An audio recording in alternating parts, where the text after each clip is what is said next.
Once again, welcome present yesterday, Sumigo!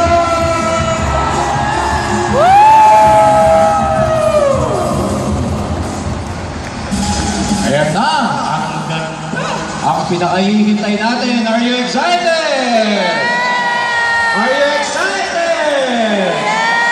And to make the official announcement, ladies and gentlemen, maybe first calling the board of directors, Dr. Ed Cabantog, Sir Francis Miguel, Sir Janice Spirit, and of course, Dr. Connie Cabantog, to please come up the stage. Dahil, yun na, this is a very special moment. Yes. For everybody. And of course, the representative, Guinness adjudicator. May we call on stage Miss Lucia. Okay? And the representative from SGV is calling Mr. Joselito Lopez. Visual is yours.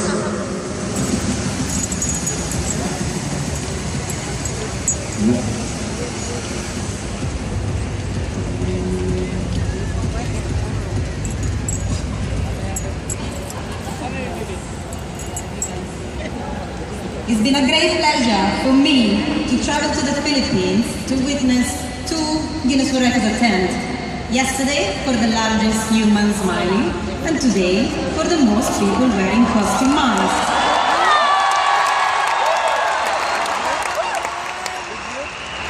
A lot of hard work, coordination, careful planning, and great teamwork went into both events.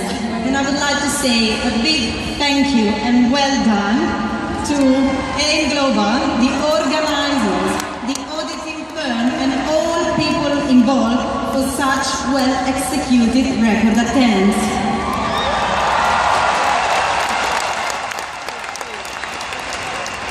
By the way, to all participants tonight, a special thank you to you, as I think those 5 minutes wearing the mask might have felt a bit long earlier. Thank you.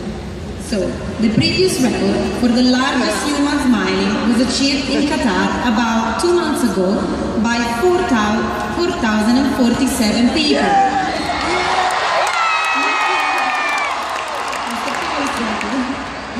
While the most people wearing costume masks was set in California by 27,000 and has been there standing since 2011. It's quite a long time. So I hope that the news that follows will give you a couple of more reasons to smile again tonight.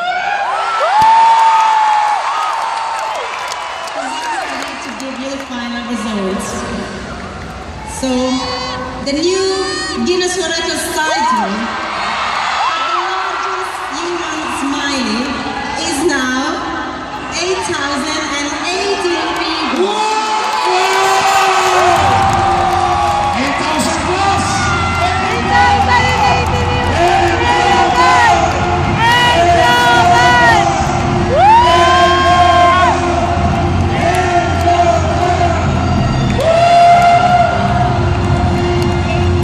Mabuhay ang Gloria! Mabuhay Pilipinas!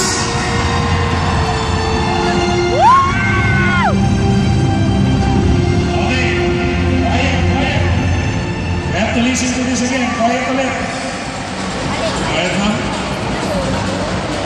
And the new Guinness World Records title for the most people wearing costume masks is now an impressive 30,050.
one of the largest in Guinness Book World of Records. Stand up on your feet! And the person beside you, I'm proud you're here! I'm proud you're here! Francis! Well, this is a success. For everybody, if you want to spell success, you say A-I-M! A-I-M! We would like to thank SGP.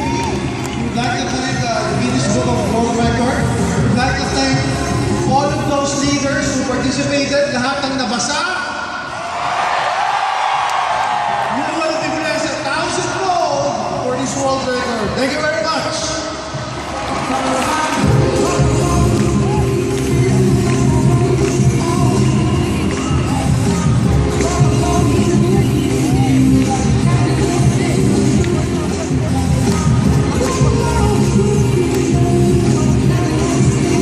Palakpakan natin ang Global! Partners, I got to say this. Mga partners, I got to say this.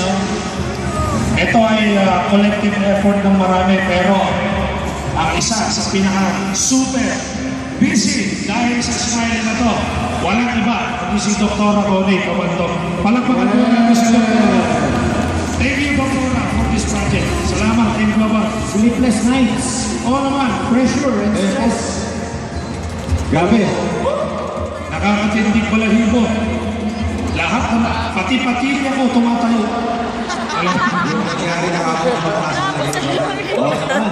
Siyempre, para sa atin dito sa Team Global, lalong malalim at taos-puso ang happiness natin kapag nakakatulong tayo sa ating mga kapwa. Tama, kapatid. Happiness sa Team Global means being able to touch other people's lives.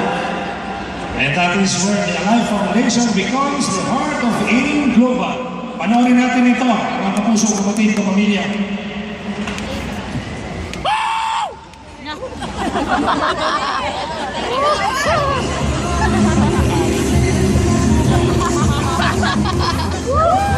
Okay.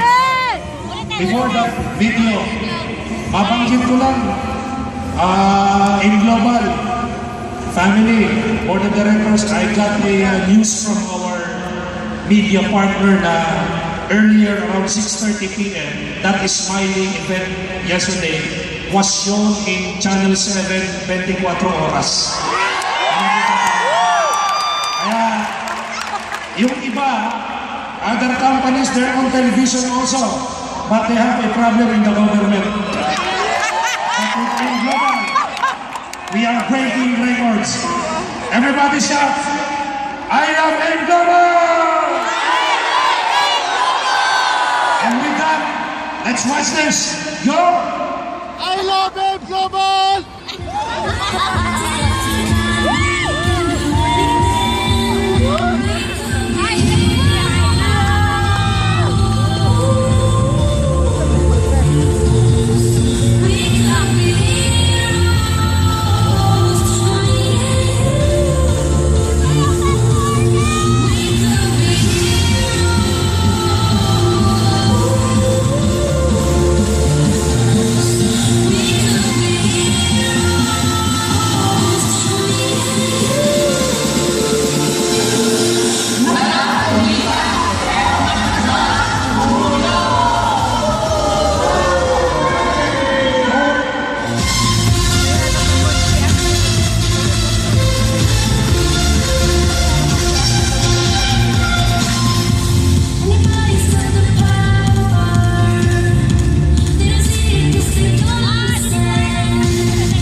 pwede mong tulungan. Kahit sino pwede mong tulungan kahit sa mga kapawin.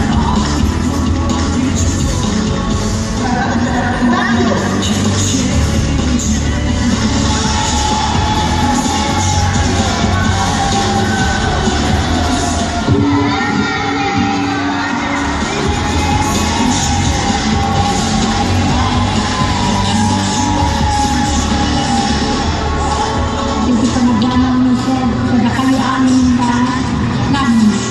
Nagdisipon kayo ka nung ito nga. Napanito ito na kami siya. Kaya may action week ay kumisahin.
I are honored to be here today.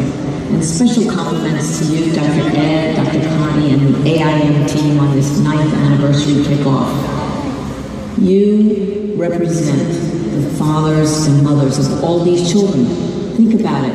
Operation Smile started 33 years ago in the Philippines. Think about what you're about to do to take care of so many more children. You really have developed an army of caregivers. So your plans to raise enough money for about 300 children comes at an absolutely perfect time. So as you travel from village to village, please share with the people that you interact with the concept of Operation Smile. Share with these families that we want to help them in any way possible if they know of a child anywhere with a cleft. You're our sales force, and your vision transcends just your products. So never stop sharing those smiles and taking care of those children. Mabuhay kayong lahat. And so, ladies and gentlemen, please welcome the Director for International Affairs, the co-founder and chairman of Alive Foundation, Dr. Connie.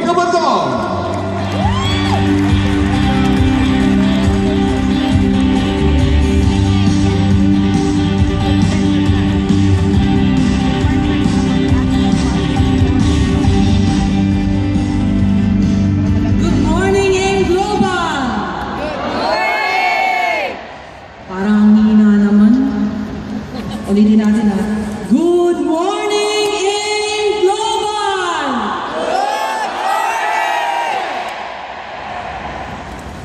Ang sarap. Tonight, let me read to you my message. Makinig kayo lahat. You know, I have been inside this arena several times for the past few months in preparation for this event. And in those times, even only hearing the echoes of this empty space, the feeling was already overwhelming. Thinking then of how are we going to prepare and execute such an event on this humongous arena. Nonetheless, fill it with 50,000 AIM Global distributors. Honestly, hindi po madali. It was not easy. But seeing all of you tonight made all the time, effort, and sleepless nights so worth it. So thank you for coming here tonight to celebrate with us our 9th year anniversary, #happiness in Global. With the success of our company, there are so many to thank for. Firstly, of course, is our board of directors, Francis Miguel, John Asperin, and of course, my handsome husband, Robert. Without their ingenious efforts, there will be no AIM Global. And of course, our wonderful and equally supportive partners, Natural Life Asia and Nature's Way, who provide us with unique, world-class products. And care not to mention our newest partner, Wader Global Nutrition, Sir, Mr. Rick Blair, welcome to our AIM Global family. And of course, to DSM, welcome, sir. But more importantly, there is you, our distributors. Thank you for being with us. AIM Global would never have achieved this level of success without each and every one of you. But I think this success we all claim would never materialize without the grace and blessing of someone far greater than any of us. Naniniwala ba kayo dyan? Yes. Parang yan. Naniniwala po ba kayo dyan? Yes. Okay. Can we give them a big round of applause? Can you all shout, thank you? Thank you. Buksan po natin, sabihin po natin, thank you! Thank you. Without you,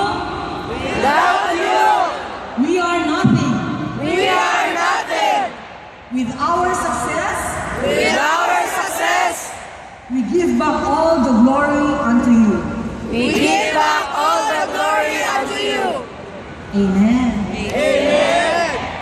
Well, before I continue, I would not let this the time pass without me recognizing my father, who is here with us tonight. We just arrived. Dr. Prudential Malubay, please stand up. Yes. You know, my father has been my inspiration throughout my life. So, Dad, thank you for coming. So, now let me go down to my task. We all know Alive Foundation was established in 2007 to cater for the social responsibilities of AIM Global.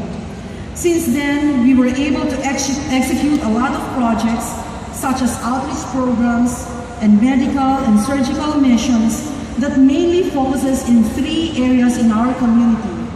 These are the abandoned elderly, street children, and hospitalized underprivileged kids, and the calamity-stricken areas. We know that through these projects, we were able to touch thousands and thousands of lives for the past 8 years. But somehow, we are still looking forward into doing something wherein we know that we can make more difference. That is, a more significant change in someone else's life. Well, fortunately, last June of 2014, Doc Ed and I got the chance to meet Dr. Bill McGee, the founder of Operation Smile. Dr. Bill cited to us what he has been doing and how Operation Smile made an impact to the world for the past 33 years. Well, first, what is Operation Smile? Operation Smile is a non-profit organization based in the USA, but started its charitable work here in the Philippines back in the 1980s. What they do is they provide excellent free surgical repair of cleft lip, cleft palate, and other facial deformities around the globe. Well, throughout our conversation with Dr. Bill McGee, after him knowing all the things about AIM Global and Alive Foundation, he invited us to become an active partner in his endeavors with Operation Smile. And I saw this as an opportunity for Alive Foundation, a better chance to make a real significant change in someone else's life. Thus, last October 2014, during our mid-year rally, we officially launched the partnership between Alive Foundation and Operation Smile. And with that partnership, Alive Foundation has committed to sponsor 300 children this year, 2015, to undergo free surgical repair and procedures through Operation Smile. That is with the hope of providing a life-changing journey not only to these children, but to their families as well, by giving them a better chance of a new life through a smile. Last February 2015, Alive Foundation was given the opportunity to participate and sponsor in one of the mega missions of Operation Smile, which was held in Kawayan, Isabela. The mission is conducted for 1 week, and somehow we were able to immerse some of our distributors all throughout the process. Our distributors were able to assist in the screening of patients, and they also got the chance to mingle with their families, and they have come to know their stories. Meaning, how hard it is to live with a son or daughter with a facial deformity. How painful for the parent to see their children being ridiculed and bullied. That sending them to school was so difficult. How their children wouldn't want to come out and play with normal kids because the teasing wouldn't just stop. That how they wish they can do something about it, but they don't have enough money to afford the surgical operation. And some of them could even barely afford to put food on the table. Thus, even have the money to pay for the bus fare, so they walk for several hours just to be able to bring their children to the hospital and get a chance to have a free surgery. You know, that week, Alive Foundation was able to sponsor 127 children.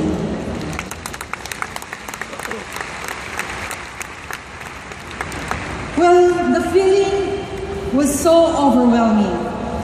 Looking at the parent's face, so worried of what might happen to his or her child during the operation. But having to endure the times that their child were taunted, shamed, and isolated, you would also see a glitter of hope shining on their eyes, knowing that the surgical operation would bring out a new beautiful smile, a beautiful face, and the possibility of a beautiful and a better future for their child. That whole week, words of appreciation was overflowing. A lot of hope and love were shared. Hearing endless thank yous from 127 families is so heartwarming. Most of the parents were crying and gave us hugs with joyful hearts. During the medical screening, I have met a patient named Eileen. Eileen is a 6-year-old girl who came from a nearby province. And you know, with her innocence, she told me that she really loves to sing. And that someday, when she grows up, she would want to go inside their television and would perform and become a very good singer. Well, she actually sang a song for me right at that moment. She stood up, looked straight into my eyes, and sang to her heart's content. She was actually good. She sang in tune, but couldn't able to pronounce the lyrics properly because of her deformity. She had a cleft palate. You know, during the time that Eileen was singing a song for me, silently my heart was also singing with joy. Looking at the possibilities of what the surgical repair could do to this little girl. And as she grows up, with constant practice, she could become one of the best singers of her generation.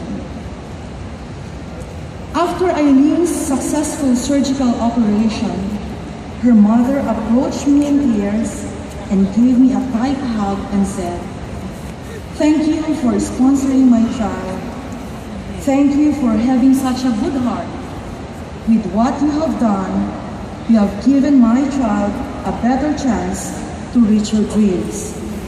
Thank you for giving my family hope."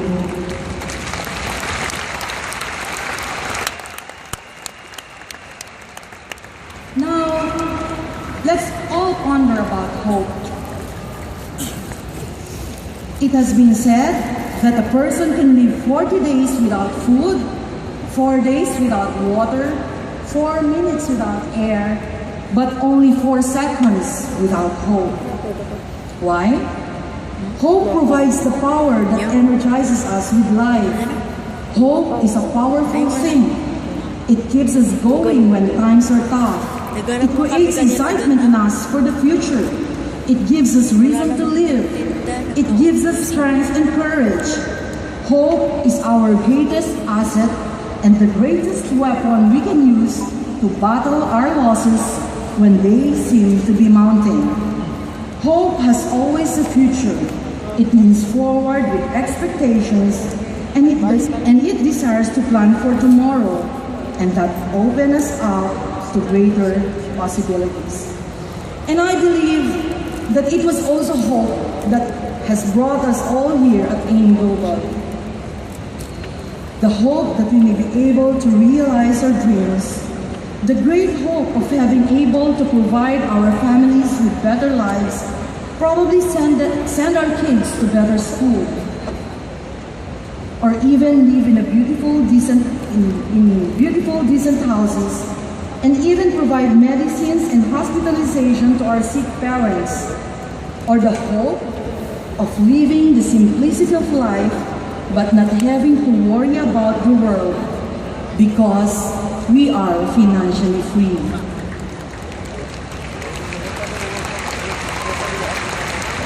But sometimes things do not happen the way we planned and wanted it to be. Sometimes the road to success in pursuit of our dreams is not so easy. Tama ba? Sometimes it is full of obstacles and challenges. We face a lot of difficulties along the way, especially when we get rejected. Sabi nga ni Chris Punta, di ba? Rejection na lang, huwag lang sumito.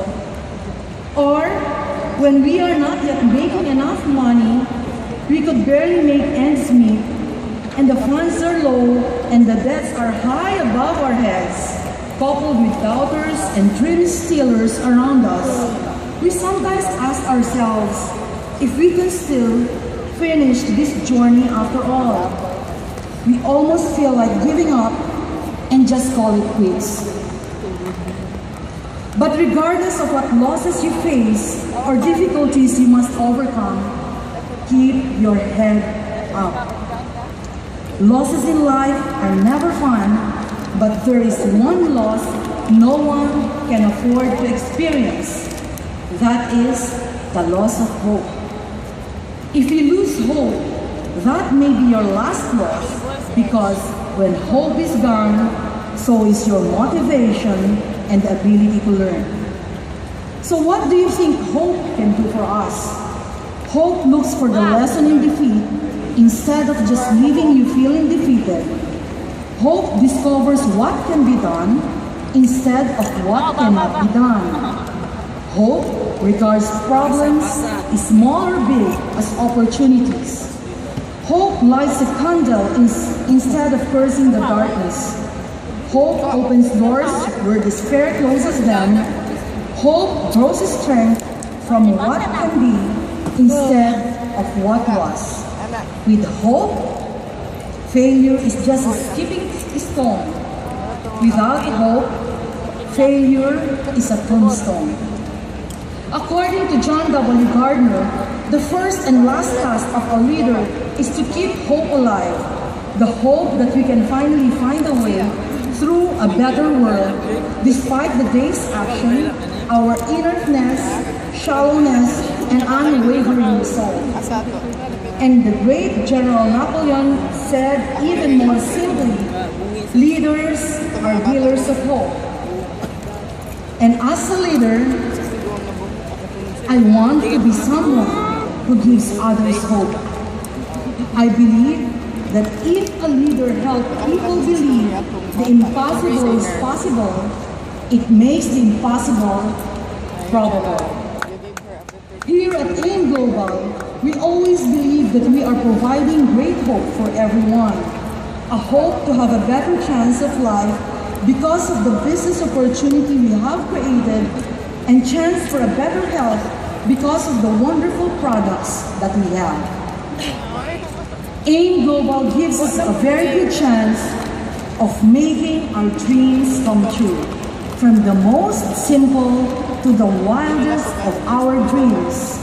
Although we have to face some challenges and difficulties along the way, it is faith in ourselves and hope for the future that will keep us going no matter what. It is hope that makes us believe in so many things. It is hope that inspires us all and makes us look forward to the future, that someday, somehow, our dreams will finally be within our reach. So finally, my friends, let us not lose hope in pursuit of our greatest dreams. Let hope silence our self-doubt. Let hope silence our negative thoughts. Let hope give us the strength to keep going. Let hope bury all the everyday challenges that we face, and let hope work miracles in our lives that even the impossible will become possible.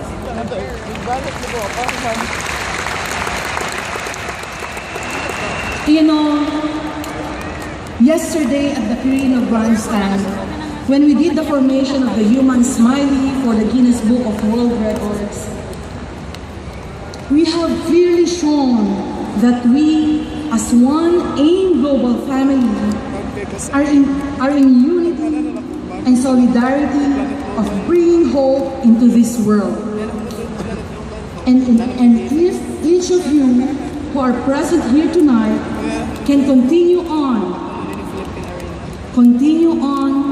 giving hope to others too, then and only then that we can say that happiness at AIM Global is at its best.